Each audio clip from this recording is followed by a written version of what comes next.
sense of timing, and for whatever reason, never really, guitar is a two-handed instrument. I'd say my left hand on the guitar is stronger than my right hand picking. Are you a lefty? I'm a lefty, yeah, and I play guitar right-handed. Who else did that? Jimi Hendrix? Somebody else did. No, No, Jimi Hendrix plays left. lefty. Yeah. Yeah, I'd say lefty guitarists are, 1 in 100. It's not very common. But I just do a lot of things right-handed. But this guitar has become, this is the new one. Friars Roast is another one of those kind of That was a sort of, happy, funny, ditty. yeah, that was a theatrically envisioned song. We had some fun with some of the, vamping in the intro, and it was kind of three of the Dominican friars sort of conspiring to get Galileo back. So what did you bring in on that, for example? How did that start? That song, I'm trying to remember, how did Friars Roast start?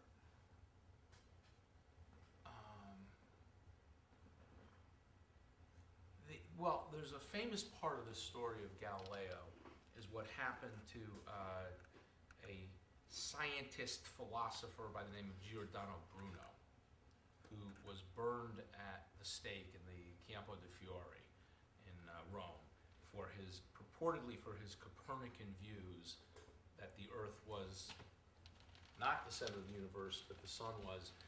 In reality, he was kind of burned at the stake by the Inquisition, not for his Copernican views, but for some of his other slightly more out there views about multiple parallel universes. And so he was sort of pushing the envelope, and he was burned sort of the Grand Inquisitor was Roberto Bellarmino, or Robert Bellarmine, the English version, and also known as the Hammer of the Heretics. So there was a song kind of about getting burned at the stake, which never happened with Galileo, though, not even a question. 1 second. Is that light flashing? Yeah, I'm I'm getting just flashes. noticing that. Yeah, you know what it That is? one's doing it too. We got these fluorescent bulbs, the Those environmental, new- yeah, Oh, is And- that what they do? yeah, I and don't like that. I was thinking, oh my God, I've got cataracts or something. I'm getting flashing lights. Oh no. Okay, is it gonna screw up anything on this? Is this gonna be Is on it television or distracting? just web video? I don't know what we're gonna yeah, do just with this. archival. We're just getting it Here, you know what I'll do? down. I'm gonna move a little bit this way, so it's. No, Will that? Because if speed it's up? for web, you won't notice it at all. But if it's on a big TV, someone will say, "What's going on?" in the no, we'll background?" have to redo this if it's ever gonna be anything. Although it'll be edited, we'll see. Yeah. Okay, what about, all right, so that's what that's Oh, all yeah, no, about. okay, Which you told me in the Friars, past, yeah. which we also have on other footage, but I'm just thinking, while I ask you about each of these songs here, if you have anything to play on the guitar since you're sitting with the guitar, you should Okay. play it, and just Alright. do it, as opposed to telling the story about the song. Okay, just the Which we've playing, already okay. done anyway. Let's go, So we want Friars Roast, we can skip that and go to Living in the World if you want. yeah, Living in the World.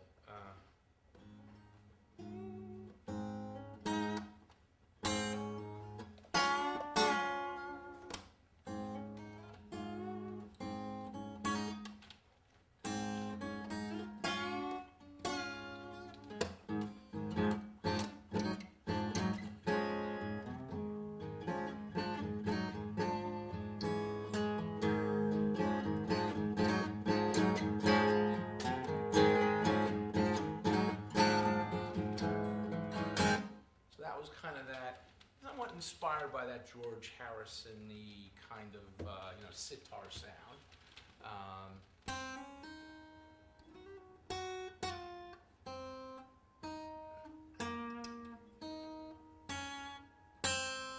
Than You Without You. Oh, Yeah, but it was just a couple of the notes, and didn't come from that. But as I was sitting here deconstructing, I said, is that getting close? And the answer is no, but it's Inspired. inspired.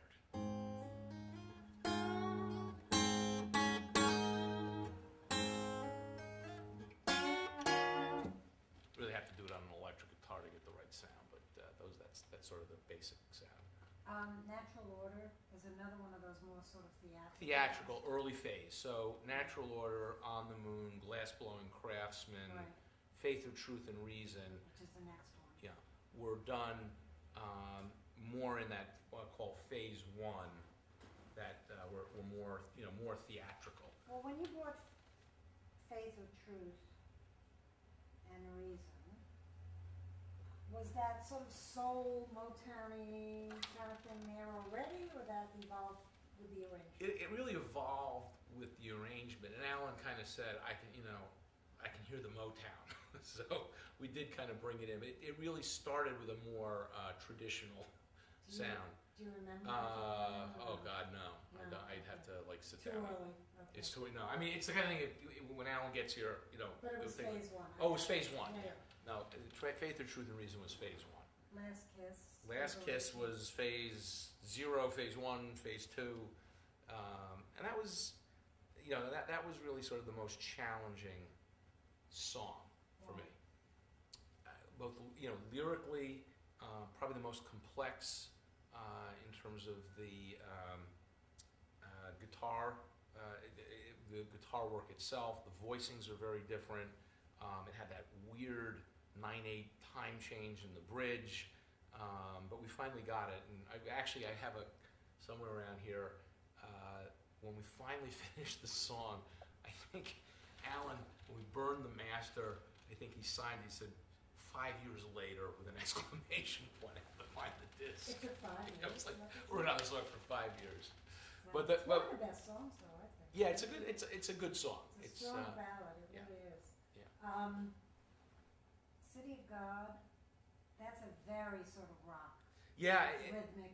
City of Yeah. God was interestingly done. We actually only recorded one version, but we went back and forth. We were actually going to record another version that was much more of a Motown sort of a soul type of song. Very different rhythm, same basic chord changes, but we actually very very different feel. And then it just kind of evolved when we turned it into a rocker. It kind of took on a life of its own. It kind of, I wouldn't call it AC/DC, but it kind of had that kind of drive, sort of that AC/DC feel.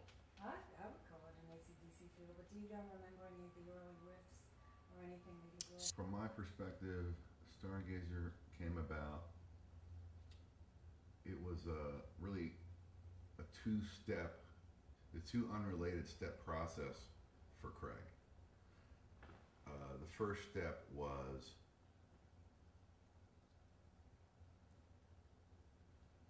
there were 2 dots that he had going that were unconnected, to my recollection. And the first one was Craig, who suffers from insomnia, likes to read, and he loves things historical, and he's fascinated by things and of that nature. And he started reading about Galileo, and he took a real interest in it. So that's what he was doing with his insomnia in those days, 10 years ago or whatever it's been. And so he was intensely interested in that, which I didn't know about at the time. And then he would come over. We had done a couple of recording sessions because we knew each other before that, and we had our sort of guitar thing going together. I was helping him with that and coaching him and whatever. And he started to just fool around. He's a very creative guy, and he started to fool around with creative musical vignettes on the guitar, and it felt and sounded pretty good to me, a professional, And he would say, "Hey, I got this idea," and he would keep coming up with these ideas, and then that sort of evolved into the connection of the Galileo dots with his musical creativity. So, this is awfully long-winded, huh? I guess we have to cut that. No, it's fun. So, that was kind of how it started. He started thinking about, I think some of the lyrics he was coming up with for his vignettes were, since he had Galileo on the brain, I think that that was just a natural sort of, he was thinking about that stuff a lot. And he was pouring his lyrical creativity and ability into the songs he was writing on the guitar based on the Galileo story, which was inspiring him. You basically were teaching him. I was teaching him. Playing guitar. I was how to play teaching. Yeah, I was his guitar. guitar teacher. Yeah, And that's have how we you- first met. Right. He just came to you, or did you have mutual friends, or how did that happen? I think maybe Rudy's music on Right. 48th Street. Yes. So Rudy's a friend of mine. You know, I've always really had a great gift for teaching, as well as playing and doing musical things. So you know, they say actually in an interview, in an article they wrote about me in one of the guitar magazines a few years ago, they said those who can do, those who can't teach was never less apropos than in a case like mine. Mhm. So yeah, that was how we hooked up. He talks a lot about how you taught him about open G tuning. Do you remember that? Do you remember about him Absolutely. talking- What happened? What happened was somehow Craig and I started talking about honky tonk women. Keith Richards' finest guitar recording. As far as guitar playing, that's the greatest thing he's ever done. So I told Craig, well, I know all the Stone stuff, and you know I'm pretty well versed in all that guitar history stuff and as it applies. So I said, hey, that's all Open G stuff, and I went to Open G and started showing him Honky Tonk Women and taught it to him. And he practiced it and learned it, and he just really got the bug, the Open G tuning bug, that was inspired by those days. As a guitarist and also as a teacher, are you surprised when people come to you who are Stones fans, who love all that music, and didn't know about open G tuning? I'm not surprised by it. You know, it's kind of like knowing the secret handshake, you know? I think that you need, even professionals, you know, if you're not a Stones fan, it probably does not make your radar. That is all at Open G. Can you just, for background purposes, tell me a little bit about yourself and some of the stuff that you've done and your bio, so to speak? Sure. Wow. Here's where I'm going to get really long-winded. Well, maybe you can sum it up a little. I started playing guitar when I was 8, inspired by a camp counselor who sang. We'd be making our beds. He'd be sitting there singing and playing Beatles songs. He had a band that performed for the camp. It was great. All the girls were screaming. You know, one of the great guitar players of the planet, Hiram Bullock, talks about how he was a bass player, and he's a good friend of mine. And he was playing in a band in Baltimore before his big career, and he was playing bass, and the guitar player passed out on stage at a gig and fell over, and 5 incredible, gorgeous girls just crowded all around him, and he goes, "That's it. I'm switching to guitar." You know, it's a common tale, as I'm sure you know. But you know, I've been playing guitar since I was 8 years old, and always knew that's what I wanted to do. And yeah, I went to school for it. I studied. I've played a lot of kinds of music, and I've recorded a lot of kinds of music for some of the, you know, a lot of people whose names you'd know. I came up playing recording sessions here in New York, subbing for Hiram Bullock and Jeff Mironoff, who were the top 2 guys. Hiram did Steely Dan Gaucho, singing and playing Beatles songs. He had a band that performed for the camp. It was great. All the girls were screaming. You know, one of the great guitar players of the planet, Hiram Bullock, talks about how he was a bass player, and he's a good friend of mine. And he was playing in a band in Baltimore before his big career, and he was playing bass, and the guitar player passed out on stage at a gig and fell over, and 5 incredible, gorgeous girls just crowded all around him, and he goes, "That's it. I'm switching to guitar." You know, it's a common tale, as I'm sure you know. But you know, I've been playing guitar since I was 8 years old, and always knew that's what I wanted to do. And yeah, I went to school for it. I studied. I've played a lot of kinds of music, and I've recorded a lot of kinds of music for some of the, you know, a lot of people whose names you'd know.